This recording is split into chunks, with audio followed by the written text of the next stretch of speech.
नाज़रीन, दादू पुलिस मुक़ाबले में हिक ॾोहारी खे ज़ख़्मी हालत में गिरफ़्तार करने की दावा कई वई आहे। इन हवाले सां वधीक अपडेट करे रहियो आहे मेहरान टीवी जो रिपोर्टर असद जतोई।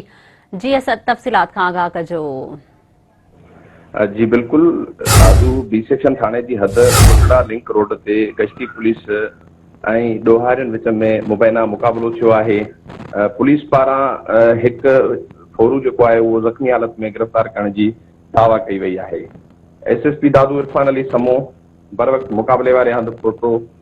फोरू गैंग जो अहम कारंदो हथियारनि समेत ज़ख़्मी हालत में गिरफ़्तार ॿिया संदसि साथी जेके हुआ उहे फरार थी विया आहिनि। ज़ख़्मी हालत में गिरफ़्तार कयल फोरू जी सुञाणप मुनज़िम ॾोहारी मोहम्मद हनीफ़ उर्फ ट्रू पॉवर तौर थी आहे। ॾोहारी वटां रिपीटर, कारतूस ऐं ॿियो जेको सामान आहे उहो बरामद थियो आहे।